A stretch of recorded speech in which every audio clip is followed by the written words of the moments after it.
क्योंकि जब तक मंडल कमीशन की बाकी सिफारिशें लागू नहीं होगी तब तक पिछड़े वर्ग के लोगों को बराबर की हिस्सेदारी और समाज नहीं मिलेगी। हमारी ये भी मांग है, सरकार कह रही है कि क्रीमी लेयर लागू करना चाहिए और जज साहब भी कह रहे हैं क्रीमी लेयर लागू करना चाहिए। मैंने पार्लियामेंट में पूछा कि भारत में कितने शेड्यूल कास्ट के लोग, शेड्यूल ट्राइब के लोग अरबपति बन गए, इसका डाटा आपको सार्वजनिक करना चाहिए, आर्थिक आंकड़े सार्वजनिक करने चाहिए, तब हमें पता लगेगा कि क्रीमी लेयर की स्थिति में हम आए या नहीं आए। आपको शायद जानकारी नहीं है, मैं आपको बताता हूं, आज भी बहुत सारे पदों को एनएफएस करके नोट फॉर्म सुटेबल करके हमारे योग्य लोगों को नौकरी से निकालने का काम ये सरकारें करती है, क्योंकि कलम की ताकत उनके हाथ में होती है। जिनकी राजसत्ता पे कब्जा होता है, हमारे लोगों का राजसत्ता पे कब्जा नहीं है, इसलिए सारी योजनाएं हमारे खिलाफ बनती हैं। हमारी ये भी मांग है जिस पर मैं गौर कर रहा हूं, सरकार ने कहा, मैं आज इसको भी बोलूंगा, आज अगर मैं इसको नहीं बोलूंगा तो हमारे लोगों को पता चलेगा देश में क्या होगा। सरकार ने कहा कि वर्गीकरण लागू होना चाहिए। मैंने आपको बताया कि बातें तो बहुत लोग करते हैं, लेकिन जब आरक्षण पे हमला होता है, जब और किसी तरीके से आरक्षण को खत्म किया जाता है, जब गांव-गांव जाके लोगों को समझाने का प्रयास किया जाता है, तब जिन जातियों को आज सरकार के इशारे से गाली दी जा रही है, उनको ही उन्हीं की जिम्मेदारी मान के लोग घर में बैठ जाते हैं कि भाई यही आरक्षण की रक्षा करेंगे, यही अधिकारों की रक्षा करेंगे। लेकिन सच ये है, अगर सरकार की मंशा वर्गीकरण के जरिए वास्तविकता में निचले पायदान पर बैठे अंतिम व्यक्ति को ऊपर उठाने की होती, तो जिस तरह से 10% आर्थिक आधार पर आरक्षण की व्यवस्था की गई थी, 10% आरक्षण की व्यवस्था जीएसटी के भाइयों के लिए, जीएसटी परिवारों के लिए सरकार कर सकती थी। उनका कोई मतलब नहीं बैठता था कि इन्हीं में टुकड़ा डाल दे, क्योंकि सरकार जानती है इनमें बंटवारा हो जाएगा तो इनके खिलाफ आंदोलन आसान हो जाएगा, इनको पता भी नहीं चलेगा, तब इनके अधिकार खत्म हो गए। मैं आपसे कहना चाहता हूं, सरकार बताए उनके पास वर्गीकरण की क्या पॉलिसी, किस आधार पर वर्गीकरण करना चाहते, कौन से आंकड़े उनके पास है, कौन से डाटा उनके पास है। मैं सरकार से जानना चाहता हूं, सरकार कमेटियां बना दे और वर्गीकरण किस फॉर्मूले पे करेगी ये भी बता दे। हम सरकार को भी सुनना चाहते हैं। अभी देश में पिछले दरवाजे से कुछ नहीं होगा, जो कुछ होगा आमने सामने होगा। अगर हमारे अधिकारों की बात आएगी तो लड़ाई आमने सामने चल जाएगी। सरकार ये भी बताए क्या वो रोस्टर में बदलाव करेगी, क्या सरकार रोस्टर में बदलाव करेगी, सरकार बताएगी। हमारे लोग तो अभी सही तरह चीजों को नहीं जानते हैं। मैं ये भी विश्वास दिलाता हूँ, स्पेशली जीएसटी के भाइयों को कह रहा हूँ, मेरी बात को गौर से सुनना। स्पेशली जीएसटी के भाइयों को कह रहा हूं, उन जातियों को जो लोग आंदोलन कर रहे हैं, आपको एहसास नहीं है, जब देने की बारी आएगी हम बताएंगे अपने भाइयों को किस तरह से आगे बढ़ाया जाता है, किस तरह से उनकी हिस्सेदारी दी जाती है। अभी तो हमने देने कुछ है नहीं। मैं आपको विश्वास दिला कहता हूँ, जीएसटी के जो हमारे भाई हैं, वाल्मीकि समाज के भाई हों, धानुक समाज के भाई हों और बागड़ी समाज के भाई हों और किसी सैती समाज के भाई हों, मैं चंद्रशेखर आजाद वचन देके कहता हूं बहुजन समाज के सामने, ये हमारी आपसी बातचीत है। आप दुश्मन के इशारों पे काम मत करो, हम लोग बैठ के अपनी लड़ाई को निपटा लेंगे। हम लोग अपने आप बैठ के चर्चा करके आपके साथ बैठ के, अगर कहीं हमें कुछ डर भी है, आप चीजों को नहीं समझ पा रहे या हम लोग समझा नहीं पा रहे, अगर आपको अधिकार मिलता है तो बताओ, हमारे किसी व्यक्ति को तकलीफ है क्या, बताओ। अगर हमारे जीएसटी के भाइयों को अधिकार मिलता, बताओ, हाथ उठा के बताओ, तकलीफ है क्या हमें किसी को। ये इतना बड़ा जनसमूह गवाही दे रहा है, अगर जीएसटी के भाइयों को कुछ मिलता है तो हमें तकलीफ नहीं है। लेकिन हम इस सरकार की मंशा को जानते हैं, हम इस सरकार को जानते हैं, इनके चरित्र को जानते हैं। ये देना कुछ नहीं चाहती, ये तो इसको हटा के रखना चाहती है। आप ये देख लेना, इन्हीं के कुछ लोग आज सुप्रीम कोर्ट चले जाएंगे। जैसे उदाहरण के तौर पर गौर करो, 69,000 शिक्षक भर्ती में सरकार ने 20,000 पदों पर घोटाला किया। हम लोगों ने आंदोलन किया तो सरकार ने 6,800 नियुक्ति की लिस्ट जारी की, फिर अपने लोगों को हाईकोर्ट भेज के उस पर रोक लगवा दी। फिर हाईकोर्ट में फिर हमारे लोग लड़े तो उन्होंने कहा दोबारा लिस्ट जारी करो, इनको अधिकार मिलना चाहिए। तो वोट लेने के लिए हमारे लोगों के सामने कहा कि भाई मिलना चाहिए, हम समर्थन करते हैं, लेकिन अपने लोगों को सुप्रीम कोर्ट भेज दिया और सुप्रीम कोर्ट में इनके बैठे जजों ने फिर से उस पर रोक लगा दी। इसलिए हमें इनकी नीयत पे सब होता है। मुझे डर ये भी है, अगर ये अधिकार स्टेट गवर्नमेंट को दे दिए गए तो ये कॉन्स्टिट्यूशन का तो बहुत बड़ा वायलेशन होगा ही, 340 का, 341 का, लेकिन एबी का। लेकिन सबसे बड़ा खतरा ये है कि कल जो सरकार सत्ता में आएगी वो किसी भी अन्य जाति के लोगों को शेड्यूल कास्ट में उनको शामिल करके आपके पूरे अधिकार को छीन-बीन कर सकती है। अगर ये पावर स्टेट को मिल गई, हमें सरकार की मंशा पे गिरफ्तार है। हमने ये भी मांग किया, आपको याद होगा, यूपी के साथी हमारे जानते हैं, हमने 2 साल पहले, पौने 2 साल पहले बात की थी कि जो 52% ओबीसी है उनको 27% रिजर्वेशन सुप्रीम कोर्ट के लोगों ने दिया, आबादी से आधा। सुप्रीम कोर्ट ने मंडल कमीशन की रिपोर्ट के बाद ना चाहते हुए सरकार ने कर दिया, तो सुप्रीम कोर्ट ने अपने तरीके से रोक लगा के 27% दिया।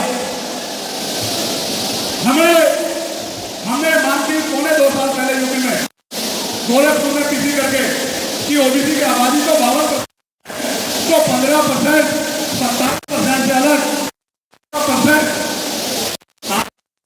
अलग से बिजली जातियों को करानी चाहिए। मांग हमने पौने 2 साल आज उसी दिन हमने नाम खाली कि हमने न्याय चरित्र है। हम बाबा साहब अम्बेडकर को माननीय काशीराम साहब को अपना नेता मानते हैं, हम ज्योतिबा फुले साहूजी महाराज को अपना नेता मानते हैं। हमने एक मांग उठाई थी, हम अपना रामपुर वर्मा और सर छोटूराम को अपना नेता मानते हैं, हम चौधरी महाराज सिंह भारती को अपना नेता मानते हैं, हम कोतवाल सिंह गुजर को अपना नेता मानते हैं। हमने मांग उठाई थी कि भाई हमारी आबादी बढ़ रही है, 2011 के बाद जनगणना नहीं हुई और जब जनगणना हुई उसके आंकड़े जारी नहीं हुए, इसलिए हम लोग मांग करते पहले तो उनको तैयार किया जाए और फिर उनको 5% अपनी कार्यक्रम शेड्यूल कास्ट में 15% अतिरिक्त देकर उनको काम में लाया जाए। जब हम 2 साल की मांग कर रहे हैं तो हम डीएससी के भाइयों के विरोधी कैसे हो सकते हैं? तब तो आंदोलन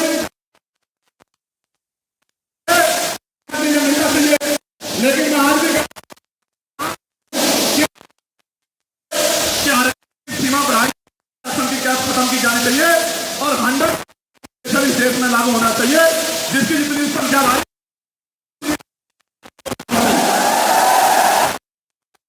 आप फिर कह रहा हूं जाति कराओ और 100% आरक्षण करो।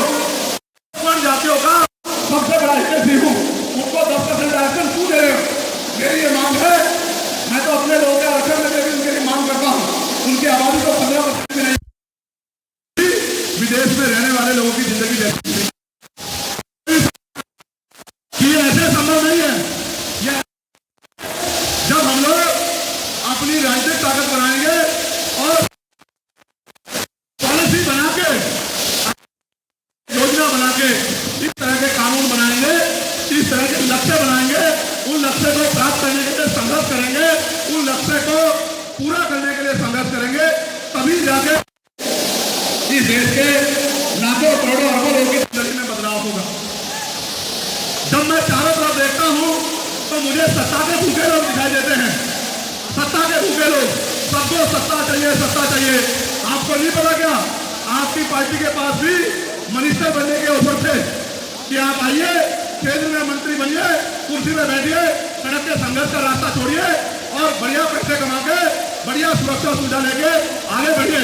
लेकिन आपकी पार्टी ने और आपकी पार्टी के नेताओं ने इस मनुवादी पार्टियों की मिनिस्टर बनाने का काम किया और विपक्ष का रास्ता चुना कि हम लोग विपक्ष में रहकर अपने लोगों की आवाज उठाएंगे, क्योंकि उन दलों में रहकर, उन दलों की सरकारों में रहकर हम लोग सुख सुविधा तो ले सकते हैं, लेकिन अपनी एक भी पॉलिसी को लागू नहीं करा सकते हैं। इसलिए उन पार्टियों से, उन विचारधारा के लोगों से ना आज ना जिंदगी में हमारा कोई समझौता होगा। हम लोग उनसे विचारधारा के आधार पर संघर्ष को जारी रखेंगे, जैसे हमारे महान पुरुषों में राष्ट्रपिता ज्योतिबा फूले ने, बाबा साहब अम्बेडकर ने, छत्रपति साहूजी महाराज ने, महामना कामसू वर्मा ने, छत्रपति शिवाजी महाराज ने, सदगुरु कबीरदास जी ने, भगवान बुद्ध ने और जगत गुरु सतगुरु रविदास जी महाराज ने, भगवान वाल्मीकि महाराज ने, गुरु नानक देव ने अपने लोगों के अधिकारों के लिए, समाज की जिंदगी के लिए संघर्ष किया। हमें भी उसी तरह से संघर्ष को आगे बढ़ाना है। मैं जब घूमता हूं, लोगों के बीच में जाता हूं, तो लोगों का प्यार देखता। मैं जब चुनाव लड़ रहा था, गांव गांव से पैसे इकट्ठे हुए, मेरे आज भी याद है, क्योंकि भारत में चुनाव बड़े महंगे हैं। मैं केतली लेके जाता था, कोई गरीब परिवार का आदमी 1 रुपया डालता था, कोई 10 रुपया डालता था, कोई 20 रुपया डालता था, कोई 100 रुपया डालता था, कोई 500 रुपया डालता था, कोई 1000 रुपया डालता था। लेकिन यहाँ तो इस देश में 1 रुपया भी भिखारी को देते हुए आदमी 4 बार सोचता, मेरा पैसा गलत जगह तो नहीं लग रहा, मेरा पैसा किसी गलत काम में तो नहीं लग रहा। लेकिन उन्होंने अपनी मेहनत की कमाई का 2-2, 4-4, 10-10, 20-20, 100-100, 1000-1000 रुपए देते हुए उनके दिल में क्या अच्छा रही हो कि भाई ये मूवमेंट चलनी चाहिए, ये मूवमेंट आगे बढ़नी चाहिए, बाबा साहब अम्बेडकर, काशीराम जी के विचार आगे बढ़ने चाहिए। इसलिए हमें चंद्रशेखर आजाद को वोट और पैसे दोनों से ताकत देनी। कई जगह से पैसे आए, नोट जब हाथ में पकड़ा तो मेरे आंखों से आंसुओं का सैलाब आ गया। नोट की मोटाई देख के लगता था कि कई मजदूरों के हाथ से नोट निकल के आया। मैंने कुछ नोट तो उठाकर भी रखे हैं, कुछ नोट अपने पास, जब तक मैं जीऊंगा वो नोट मेरे पास ही रहेंगे। वो नोट नहीं मेरे लिए, वो उन गरीबों का आशीर्वाद है मेरे सर पे, जिन्होंने हम लोगों पर भरोसा किया। मेरे प्यारे भाइयों साथियों, अभी जब मैं विदेश दौरे पे था, 4 जगह पे मुझे गोल्ड मेडल से सम्मानित किया गया। मैंने उनकी भावनाओं का ध्यान रखते हुए वो गोल्ड मेडल तो ले लिए, लेकिन आपको याद होगा मैंने हाथरस की घटना के बाद, हमारे दिल्ली के लीडर सब लोग जानते हैं, ये संकल्प लिया था कि जब तक इस देश में हमारा राजकाज नहीं आएगा, बहुजन समाज के लोग इज्जत की जिंदगी नहीं हासिल कर लेंगे, तब तक मैं किसी भी तरह की माला नहीं पहनूंगा, चाहे नोटों की हो, चाहे फूलों की हो, चाहे कागजों की हो, कैसी भी माला हो। आज जब मैं यहाँ जाता हूँ प्रदेश भर में, तो माला लेकर स्वागत करता है। मैं आपसे भी हाथ जोड़ के यही कहता हूँ कि मैं माला नहीं पहनता हूँ। जब मैं नगीना चुनाव लड़ने गया तो वहाँ के लोग भी माला लेके आते थे, मैं उनसे कहता था मैं माला नहीं पहनता हूँ, तो वो कहते चुनाव जीतने के बाद पहनाएंगे। तो मैंने कहा कि मैं चुनाव जीतने के लिए इसके बाद भी नहीं पहनूंगा, क्योंकि मेरे चुनाव जीतने से बहुजन समाज की गरीबी, बेबसी, लाचारी नहीं खत्म होगा। हम लोग भी माला पहनना चाहते हैं, वो दिन भी आए, लेकिन वो कभी आएगा जब इस देश में बहुजन समाज का व्यक्ति जो बाबा साहब अम्बेडकर की विचारधारा पे जीता हो, जो हमारे संतों गुरुओं महान पुरुषों की विचारधारा पे जीता हो, जब वो इस देश का प्राइम मिनिस्टर बनेगा, तब हम लोग भी माला पहनेंगे। उससे पहले हम लोग माला नहीं पहनेंगे। तो जब उन्होंने मुझे सोने के मेडल पहनाए, आज ये बात मैं वचन देख कह रहा हूँ, मैंने वो मेडल हाथ जोड़ के वापिस कर दिया और उनसे कहा कि जिनका मैं नेतृत्व कर रहा हूँ, उनके पास तो खाने के लिए रोटी भी नहीं है, उनके पास तो पहनने के लिए अच्छे कपड़े भी नहीं है, उनके पास तो सर ढकने के लिए अच्छी छत भी नहीं है, उनके पास तो पहनने के लिए अच्छे जूते भी नहीं है, उनकी बच्चियों के पास तो इज्जत की जिंदगी का ढकने के लिए भी अच्छे कपड़े नहीं है। अगर उनका नेता सोने का मेडल पहन के घूमेगा, सोने के अंगूठियां पहन के घूमेगा, तो उनके मन में ये पीड़ा ना पैदा हो जाए कि अब ये हमारा नेता नहीं रहा है, तो मैं इन मेडल को नहीं ले सकता, मैंने वापस कर दिए। आज मैं आपसे कह रहा हूँ, जिस दिन आपने देख लिया कि चंद्रशेखर आजाद सोने की चैन पहन के, गले में सोने की चैन पहन के, मेडल पहन के, सोने की घड़ी पहन के, सोने की अंगूठियां पहन के घूमने लगा है, आप समझ लेना आपका नेता बिक गया है, वो आपका नेता नहीं रहा, अब वो धन्यवाद होता है। क्योंकि सच तो ये है कि जैसी जिंदगी आप जी रहे हैं, हमारे महापुरुषों ने जिन्होंने आंदोलन चलाया, आपकी जैसी जिंदगी जी। मैं वचन देके कहता हूं, फिर आपसे कह रहा हूं, आज फिर कह रहा हूं बहादुर साथियों, हालात आपको लगे तो आप ये समझ लेना कि आपका नेता डर गया है या आपका नेता बिक गया है। उस दिन आप मेरा शारीरिक रूप से विरोध करने लग जाना, लेकिन अभी इस आंदोलन को आगे बढ़ाने के लिए आपको भी मेरी तरह दिन रात संघर्ष करना चाहिए। अभी हरियाणा और जम्मू के चुनाव हैं, मैं हरियाणा से आए साथियों से कहना चाहता हूं, बहुत सारी बातें आपके कानों में डाली जाएंगी। आप ये देखो, ये पार्टियां जो जिनको हमारे लोग सत्ता देना चाहते हैं, 2018 में राजस्थान, मध्य प्रदेश में कांग्रेस की सरकार बनी थी। कांग्रेस के लोग अपने 20 एमएलए को तोड़ के भारतीय जनता पार्टी में चले गए, उनकी सरकार बन गई, उनके लोगों ने उनको राजनीतिक सत्ता को समझते हुए एक्सेप्ट कर लिया।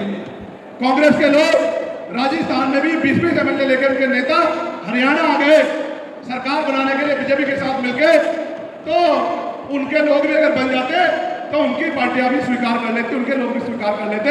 हमारे लोग भोले भाले हैं, इनको बढ़ा दिया जाता है कि वो फलानी पार्टी है, वो ढंगी पार्टी है।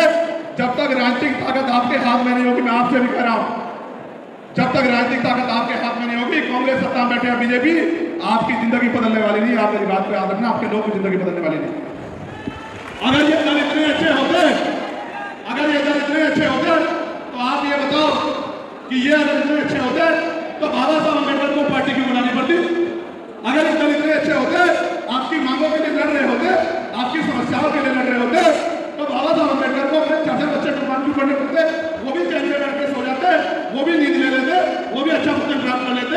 इन्हीं दलों ने बाबा साहब अम्बेडकर को खून के आंसू रुला और बाबा साहब अम्बेडकर ने अपने लोगों का भला करने के लिए अपना दल बनाया। जब माननीय काशीराम साहब उनके आखिरी दल में प्रयास करते रहे, कुछ कर नहीं पाए, उन्होंने सुनी नहीं, तो उन्होंने भी निराश होकर अपना दल बनाया। और आज जो हम लोगों ने किया, ये हमने बाबा साहब अम्बेडकर से, माननीय काशीराम साहब से सीख के किया कि जब हम अपने पुराने दल को कहते रहे उनको खुद को लड़ना नहीं है, वो भाजपा कांग्रेस से लड़ने की बजाय हमारे लोगों पे हमलावर होते रहे, तो फिर हमने भी अपना दल बनाया और हमने 4 साल में अपना बल भी देश की जनता को दिखाने का काम किया है। ये आज इस बात का उदाहरण है कि अगर कोई करने पे आ जाए, यानी कि मानव काशीराम साहब जैसे कहते थे कि तमन्ना अगर सच्ची हो तो रास्ते 1000 होते हैं, तमन्ना अगर झूठी हो तो बहाने 1000 होते हैं। तो अगर कोई करने पे आ जाए और उनके पास ऐसे नेता हो तो मंजिल दूर नहीं है। सम्मानित साथियों, मध्य प्रदेश में भी हम लोग कुछ वोट से हार गए। सम्मानित साथियों, राजस्थान में तो 3-3 सीटें हम लोग कुछ ही वोट से हार गए और कई सीटों पे हम लोग तीसरे नंबर पे रहे। अगर आप लोग मेहनत करने लग जाओ तो वो दिन दूर नहीं कि राजस्थान हो या मध्य प्रदेश सरकारें चलेंगी, तो आपकी चाबी से, आपकी ताकत से, वरना सरकारें नहीं चलेंगी। अब हरियाणा की बारी है मेरे लोगों, इस पे मंच पे बैठे लोगों से कहना चाहता हूं, हरियाणा की बारी आ गई है, जम्मू की बारी आ गई है। आप भी मैदान में उतर जाओ और अपने प्रत्याशियों को जिताने का काम करो। वहां की सरकार में आपकी भागीदारी होनी चाहिए। आपकी भागीदारी नहीं होगी तो आपके लिए कोई पॉलिसी नहीं बनेगी। पॉलिसी नहीं बनेगी तो 400 रुपए की मजदूरी से आपके लोग कभी पैसे वाले नहीं होंगे, इज्जत की जिंदगी प्राप्त नहीं कर पाएंगे। इसलिए मैं आपसे कह रहा हूं कि राजकाज लाओ। कई ऐसी मांगे हैं जिनको अभी और रखना है, लेकिन मैं आपसे जो पहले कह रहा हूं उस पर गौर करो। आप ये बताओ, राजकाज आपके पास नहीं होगा तो आपकी सुनवाई कैसे होगी? बताओ, थाने कचहरी में आपकी बात कौन सुनेगा? आज हमने राजकाज लाया तो बिजनौर में सारे अधिकारी हमारे लोगों की बात सुनते हैं, उनकी समस्याओं को हल करते हैं। लेकिन जहां हमारा राजकाज नहीं है वहां तो हमारे लोग थाने कचहरियों में जाते हैं, दफ्तर में बैठे अधिकारी सुनते भी नहीं है। हरियाणा में और जम्मू में हमें राजकाज में हिस्सेदारी लानी है। उसके तुरंत बाद महाराष्ट्र और झारखंड और उत्तर प्रदेश के उपचुनाव में भी हमें सफलता हासिल करनी है। इसके लिए भी हमें कमर कस लेनी चाहिए। और कोई रास्ता इस देश में इज्जत की जिंदगी का नहीं है। अगर इज्जत की जिंदगी चाहिए तो राजकाज हासिल करो। मैं ये कह रहा हूं, अगर आप बीजेपी कांग्रेस के चक्कर में पड़े रहे कि कभी इनको हराने के लिए इनको वोट दे दो, कभी इनको हराने के लिए इनको वोट दे दो, तो आपको फिर झूठे ही मिलेंगे। आपको इज्जत की जिंदगी नहीं मिलेगी, आपको झूठा ही मिलेगी, आपको सम्मान नहीं मिलेगा। हम पे पॉलिसी है, हम पे नियत है, हम पे नीति है। मैं आपको पार्टी की तरफ से वचन देता हूं, एक बार राज्यसभा में आजाद समाज पार्टी को आने दीजिए। धर्म के नाम पे, जाति के नाम पे जो हिंसा की जा रही है, अगर ये लोग प्रदेश छोड़ के न चले जाए तो मेरा नाम चंद्रशेखर आजाद ने स्थापना करेगा। आज जिस तरह से मुसलमानों में बुलडोजर चल रहा है, मुसलमानों को जमीन किया जा रहा है, जिस तरह से मुसलमानों पे मॉब लिंचिंग हो रही है, जिस तरह से उनके कारोबारों को खत्म किया जा रहा है, जिस तरह से उन पे हिंसा हो रही है, जिस तरह से भय का माहौल उनके लिए बनाया जा रहा है, मैं इस मंच के माध्यम से कहना चाहता हूं कि सरकार में बैठे लोगों याद रखना, अभी जब तक भी माननीय आजाद समाज पार्टी का एक नेता जिंदा है, आपका ये बांटने का सपना, लाने का सपना पूरा नहीं हो सकता। इस बात को आप लोग याद रखें। आज जिस तरह से किसान परेशान हैं, एमएसपी की गारंटी सरकार नहीं दे सकता बैठ के, जिस तरह से न्यूनतम वेतन सुनिश्चित नहीं है, कोई 300 देता है, कोई 250 देता है, कोई 400 देता है। 250-300 मांगने में भी मानता है। मेरा ये मानना है कम से कम 700 रुपये न्यूनतम वेतन होना चाहिए। इतने व्यक्ति के लिए भी 700 रुपये की ऐसी अमाउंट है, एक रकम है जिसमें आदमी एक दिन का जीवन ईमानदारी से अच्छी तरह से जी सकता है। ये जो टैक्स लगा दिया है, इस टैक्स को कम करना चाहिए। और जैसा मैं आज आपको कह रहा था, हम पे पॉलिसी है कि गरीबों के बच्चों को प्राइवेट स्कूल की जगह सरकारी स्कूल में हम लोग प्राइवेट स्कूल से बढ़िया शिक्षा दिला सकते हैं। जब हम ये कानून बना देंगे कि चाहे मुख्यमंत्री हो, राज्यपाल हो, मंत्री हो, विधायक हो, सांसद हो, क्लास 1 का अफसर हो, क्लास 4 का अफसर हो, सबके बच्चे सरकारी स्कूल में पढ़ेंगे। तब सरकारी स्कूल में प्राइवेट स्कूल से ज्यादा बेहतर शिक्षा आएगी, तभी जाके देश में बदलाव होगा। क्योंकि बिना शिक्षा के हम लोग दो दुश्मन को भी नहीं जानते। हमने ये पॉलिसी बनाई है कि जब हमें राज्य आ जाएगा तो हम लोग जितने भी सरकारी अस्पताल है उनकी कायाकल्प कर देंगे। और चाहे मुख्यमंत्री हो, राज्यपाल हो, मंत्री हो, विधायक हो, सांसद हो, डीएम हो, एसपी हो, एएसपी हो, डीएसपी हो, सीओ हो, थाना इंचार्ज हो, कानून हो, तहसीलदार हो, एसडीएम हो, पटवारी, सेक्रेटरी, सरपंच हो, जिला पंचायत का मेंबर हो, कोई भी आदमी हो जो सरकारी सुविधा लेता है, सरकारी तनख्वाह लेता है, या किसान मजदूर हो, सबका इलाज सरकारी अस्पताल में होगा। जिस दिन ऐसा हो जाएगा, इलाज की कमी कारण गरीबों की जान नहीं जाएगी। मैं ये भी कहना चाहता हूँ बहुत जिम्मेदारी के साथ, अब समय आन पड़ा है कि हमें घर से निकल के भाईचारा बना के अपने दल को मजबूत करना पड़ेगा। और अपने दल को मजबूत करके राजनीतिक ताकत अपने हाथ में लेके इस चुन जाति की जिंदगी को समाप्त करना पड़ेगा। आप ये बताओ, क्या महिलाओं पर हिंसा सरकार रोक पा रही है? क्या महिलाओं पर हिंसा सरकार रोक पा रही है? रोज अखबार पढ़ो, उत्तर प्रदेश का, कोलकाता का, हरियाणा का, दिल्ली का, राजस्थान का, मध्य प्रदेश का, पंजाब का, तो इतनी घटनाएं होती हैं। किसी बेटी का बलात्कार, किसी बेटी की हत्या, किसी बेटी को जला दिया, किसी बेटी को मार दिया। और यूपी में तो ये घटनाएं तेजी से बढ़ रही हैं। और अभी अभी फरुखाबाद में 2 बच्चों को मार के, नाबालिग बच्चों को लटका दिया गया। और पुलिस ने उन परिवारों को कह दिया कि अगर एफआईआर लिखाओगे तो तुम्हें जेल भेज देंगे। फिर मैंने वहां के एसपी को फोन किया कि मैं परसों आ रहा हूं, तो आनंद फानंद में बुला के एफआईआर दर्ज करके कहा कि हम लोग गिरफ्तारी कर रहे हैं।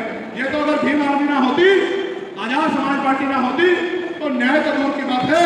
ये दल आपको इनकी सरकारें हैं, दफ्तरों में भी नहीं घुसने देते इतनी बड़ी बड़ी घटनाओं पे। ये तो धन्यवाद करो भीम आर्मी आजाद समाज पार्टी का, भीम आर्मी आजाद समाज पार्टी के लड़ाके का, कि वो अपना काम जिम्मेदारी से अदा कर रहे हैं। मैं यहाँ से आपको कहना चाहता हूँ, मैं बहुत सारे चेहरे को देख रहा हूँ जो अपने अपने स्वार्थ में अपनी पार्टी के मान सम्मान को कम करते हैं, अपनी पार्टी को नुकसान पहुंचाने का काम करते हैं। मैं उनको भी कहना चाहता हूँ, और कोई दल भी नहीं है जो गरीब के बेटे को टिकट देकर लड़ा दे। सारे लोग कैसे हम लोग देसी हैं। आजाद समाज पार्टी ऐसा दल है जहाँ से किसान, मजदूर का बेटा भी, कर्मचारी का बेटा भी विधायक बन के आने वाला समय बनेगा। इस बात को अब हम पे 3 लक्ष्य हैं आगामी। पहला, महाराष्ट्र और झारखंड का चुनाव, साथ साथ उत्तर प्रदेश का उपचुनाव, उसके बाद दिल्ली और बिहार का चुनाव। मैं वहां के पदाधिकारियों से, नेताओं से, वहां के प्रभारियों से, अध्यक्षों से, सबसे कहना चाहता हूं, अब परीक्षा का समय नहीं रहा, अब आपको मैदान में उतरना पड़ेगा। अब कोई रास्ता नहीं बचा। अगर राजकाज चाहिए, अपने लोगों का भला चाहिए, तो फिर मैदान में उतरने के लिए तैयार हो जाओ और गांव-गांव जाके लोगों को जागरूक करने का काम करो। और अगर आपने ऐसा नहीं किया तो धीरे धीरे सरकारें कब इस देश को बेच के निकल जाएंगी, हमें यह भी नहीं पता लगेगा कि कितने करोड़ का कर्ज इस सरकारों ने ले रखा। महिलाओं पर हिंसा रुके, ये हमारे महापुरुषों का सपना था। बाबा साहब अम्बेडकर ने कहा, किसी भी देश की तरक्की महिलाओं की तरक्की से मांगता है। हम अपने महापुरुषों के सपने को पूरा करने के लिए काम कर रहे हैं। मैं आपसे अपील करना चाहता हूँ, ऐसे मुट्ठी बंद करो, ऐसे दोनों हाथ लगे, मुट्ठी बंद करो, ऐसे दोनों उठाओ, दोनों एक हाथ में, दोनों उठाओ, हाथ से दोनों, दोनों एक नहीं, दोनों, दोबारा दोनों हाथ उठाओ ऐसे। क्या हम इस देश में राजराज के लिए तैयार हैं? जो मांगे हमने उठाई हैं, अगर सरकार उन पर गौर नहीं करेगी तो क्या आप लोग संघर्ष के लिए तैयार हो? क्या आप अपने अधिकारों को बचाने के लिए मैदान में आने के लिए तैयार हो? तो हम सरकार को नवंबर तक का समय देते हैं। कितना समय?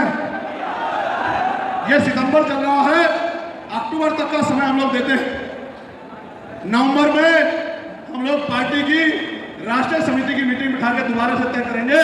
अगर सरकार ने हमारी मांग नहीं सुनी तो इन मांगों पे हमें अगला स्टैंड क्या लेना है, ये पार्टी जो है नवंबर के पहले दूसरे हफ्ते में बैठ के तय करेगी कि अगली कार्रवाई हमारी क्या होनी चाहिए। मैं किसानों को भी विश्वास दिलाना चाहता हूं। मनोज भाई बेटे, किसानों की हर एक समस्या को हल करने के लिए हम लोग संकल्पित है, वचनबद्ध है। मौका आने दीजिए, यहाँ का किसान दुनिया के किसानों से खुशहाल बनेगा, इस बात की मैं आपको गारंटी देता हूं। मैं नौजवानों को भी रोजगार की गारंटी देता हूं। मैं नौजवानों को रोजगार की गारंटी देता हूं। मैं घर में रहने वाली माई बहनों को कुटीर उद्योग लगा के रोजगार की गारंटी देता हूं। मैं बुजुर्गों की पेंशन, जो पेंशन मिलती है अभी 500 रुपए, मैं गारंटी देता हूं हमें अवसर मिलने पे हम उन पेंशन को 500 रुपए से बढ़ा के 3000 रुपए करेंगे। मेरी बात को याद रखें। मैं गारंटी देता हूं आशा आंगनबाड़ी बहनों को, भोजन माता को, सहायिकाओं को, उनका वेतन कम से कम 20,000 रुपए करेंगे आने वाले समय में, जब हमारे हाथ में। मैं जो हमारे पुराने कर्मचारी जिन्होंने सेवा की है देश की, उनकी पुरानी पेंशन का भी आप लोगों से वादा करता हूं कि उनको उनकी पुरानी पेंशन भी हम लोग ओपीएस और पेंशन स्कीम को उन्हें लागू कराएंगे। इस बात का मैं आप लोगों से वादा करता हूं।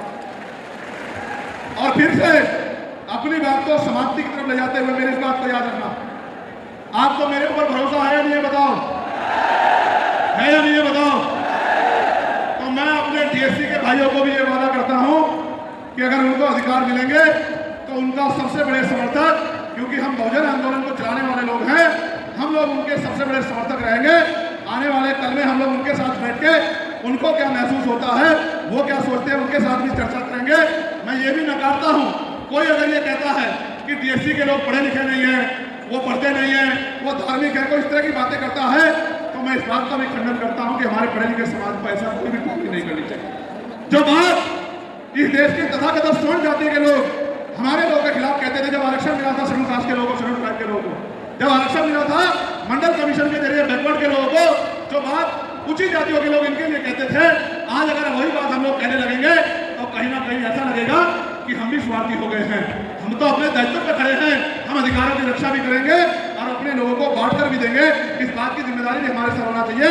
इसलिए मैं आपसे आग्रह करूंगा, बड़ा भाई होने के नाते मैं अपने लोगों से आपसे आग्रह करूंगा कि कोई भी अनावश्यक टिप्पणी डीएससी के भाइयों पे न करे। वो हमारा परिवार है, उनके लिए खून भी देना पड़ा, उनके अधिकारों के लिए संघर्ष भी करना पड़ा, तो हम लोग सबसे आगे रहेंगे, उनके अधिकारों को छीनने नहीं देंगे। इस बात को मैं आप लोगों को बताऊंगा। और ये रैली तो कुछ भी नहीं है, ये रैली तो कुछ भी नहीं है।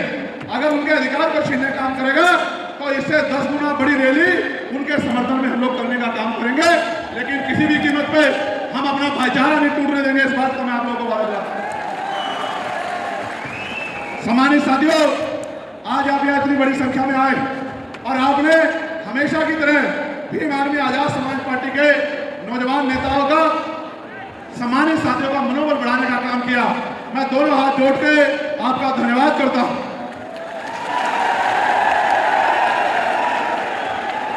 आप जानते हैं मेरे पिताजी प्राइमरी स्कूल में हेडमास्टर थे।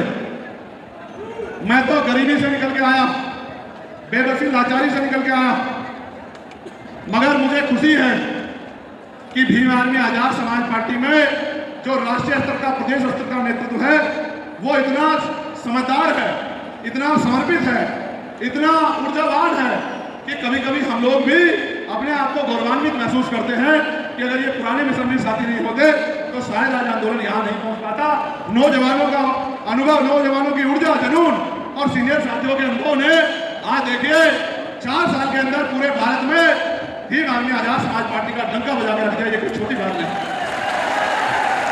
सिद्धार्थनगर से लेके भगवान बुद्ध की धरती से आए हमारे नेताओं से लेके और आगरा से लेके और हमारे पूरे बस्ती और तमाम उत्तर प्रदेश के नेताओं ने और देश भर के नेताओं ने जिस तरह से संघर्ष किया, हमारे बीच में भीम आर्मी के राष्ट्रीय महासचिव मेरे भाई कमल जी, उन्होंने जिस तरह से कुर्बानियां देकर संघर्ष किया, हमारे बीच में भाई रविंद्र भाटी जी हैं, भाई सतपाल चौधरी जी हैं, निजाम भाई, गुलजार भाई, गाजी भाई, जिन्होंने खूब संघर्ष किया।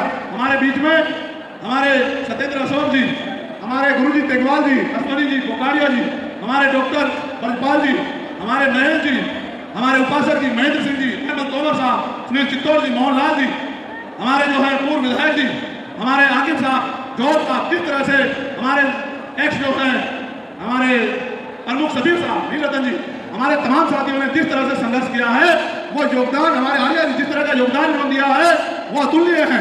मैं धन्यवाद आज मैं जो कुछ उनकी वजह से हूँ। साथ साथ हमारे राष्ट्रीय महासचिव रविंद्र भाटी जी, हमारे राष्ट्रीय महासचिव भाई हिमांशु जी और हमारे सबसे मजबूत पिलर हमारे नेता हमारे राष्ट्रीय अध्यक्ष भीम आर्मी के नीलतन सिंह जी, मैं इनका भी बहुत सभी का धन्यवाद देता हूँ, इन्होंने बहुत मेहनत की है।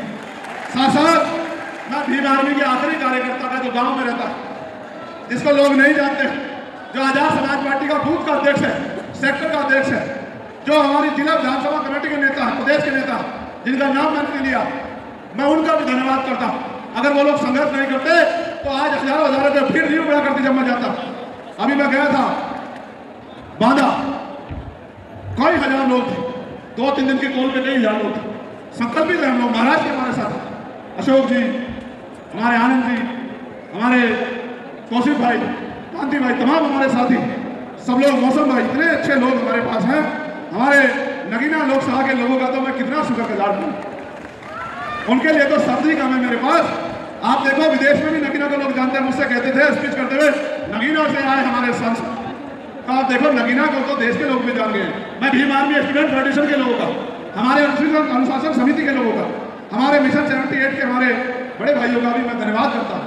मैं धन्यवाद करता हूँ उस आखिरी कार्यकर्ता का भी जिसका योगदान है किसान मोर्चा के साथियों, हमारे मेरे साथ के पढ़े हुए मेरे सीनियर साथियों का भी कॉलेज के मैं धन्यवाद करता हूँ।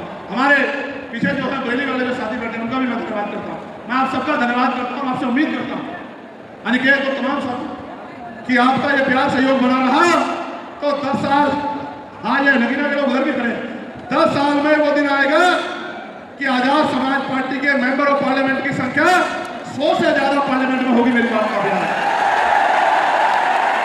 100 से ज्यादा, उधर भी नगीना के लोग खड़े, वह नगीना के लोग का, श्योरा के लोगों का। मैं पुलिस के साथियों का भी धन्यवाद देता हूँ, ये भी बहुत मेहनत करते हैं पुलिस के साथ। मैं श्योरा के लोगों का, मैं सहसपुर के लोगों का, शेरकोट के लोगों का, मैं धामपुर के लोगों का, नगीना, नजीबाबाद, नेटौर के लोगों का, मैं सहारनपुर के लोगों का, मैं सब लोगों का धन्यवाद करता हूँ।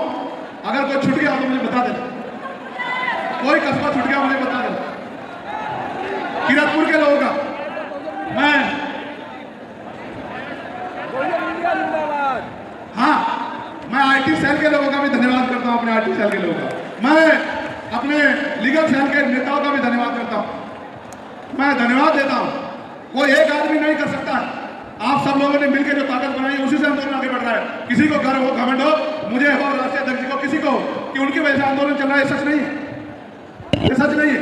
आंदोलन तो कार्यकर्ता चलाते हैं, नेता तो मंच में आगे बैठता है, आंदोलन तो कार्यकर्ता चलाते हैं। भाई महक सिंह जी का, नीटू भाई, तमाम हमारे पिलर हैं जिन्होंने अपनी जान की बाजी लगा के आंदोलन को आगे बढ़ा।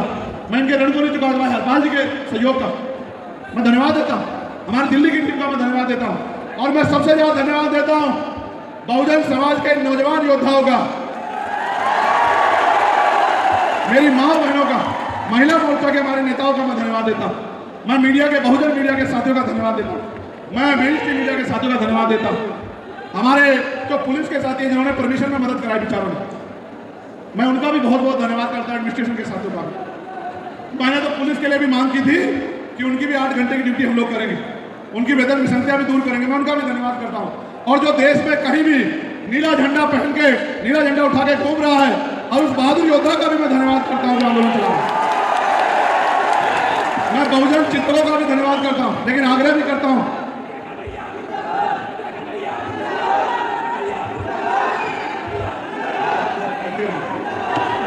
एक मिनट बोलो, ये सुनो, बना के रखना अनुशासन। पैसों पे नहीं आते लोग, पैसों पे सुनो, पैसे पे नहीं आते लोग, पैसे पे। और ये वो लोग हैं जो मेरी एक आवाज पे चले जाते हैं, एक आवाज पे। पैसों पे नहीं आते लोग, पैसे पे। और ये वो लोग हैं जो मेरे एक बुलाव पे चले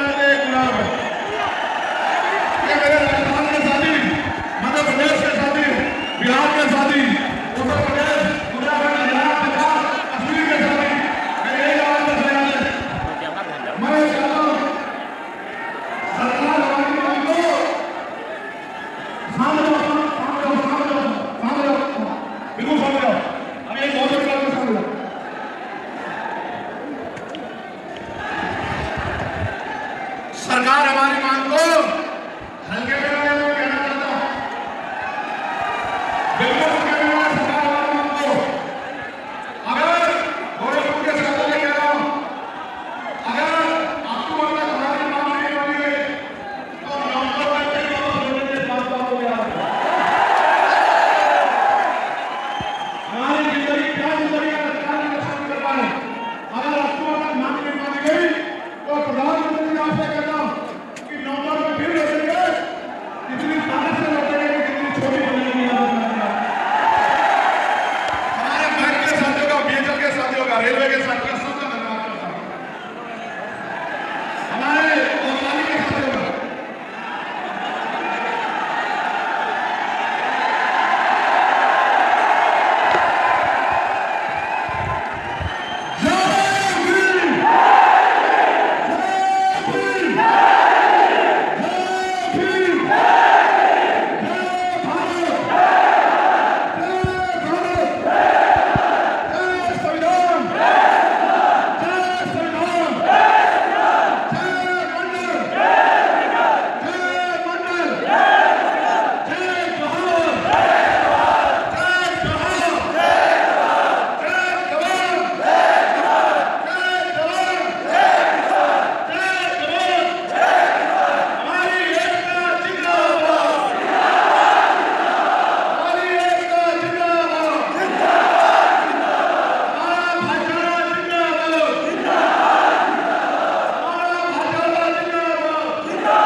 साथियों का भी बहुत बहुत धन्यवाद करना चाहता हूँ। मैं आपसे कहना चाहता हूँ, इस तरह लड़ेंगे कि इतिहास याद रखेगा। इस संघर्ष की लड़ाई में हमारी जान तो जा सकती है, लेकिन झुकेगा नहीं। सरकार की बात को याद रखें। बाबा साहब ने कहा जीवन जीना कोई बड़ी बात नहीं है, बड़ी बात है स्वाभिमान से जीना, सम्मान से जीना, अधिकारों के साथ जीना। मैं आपसे कह रहा हूँ, केंद्र की सरकार ऐलान जगह काम खोल के सुन ले। अगर पिछले दरवाजे से हमारे आरक्षण पे हमला करने का प्रयास किया तो छठी का दूध याद दिला देंगे। मेरी बात को मैं ये भी कहना चाहता हूं, अगर साजिश करके हमारा भाईचारा तोड़ने काम करोगे तो कामयाब नहीं होंगे। वो हमारे भाई है, हम उनके बीच में जाके बैठ जाएंगे, हम उनके अधिकारों की लड़ाई लड़ेंगे, लेकिन आपको कामयाब नहीं होंगे बंटवारा करके। हम एकजुट रहेंगे, इस बात को भी याद रखना। और मैं आपसे कहना चाहता हूँ, बिना पॉलिटिकल पावर के हम लोग इज्जत की जिंदगी प्राप्त नहीं कर सकते। इसलिए नौजवान खड़ा हो जाए, जिस तरह देश की आजादी के लिए खड़ा हुआ था नौजवान, उसी तरह से सत्ता प्राप्ति के लिए खड़ा हो जाए। 2027 में उत्तर प्रदेश में भी हम लोग इंकलाब लिख देंगे और आजाद समाज पार्टी का झंडा उत्तर प्रदेश में लहरा देंगे। मैं आपसे कह रहा हूं, मुस्लिम भाइयों पे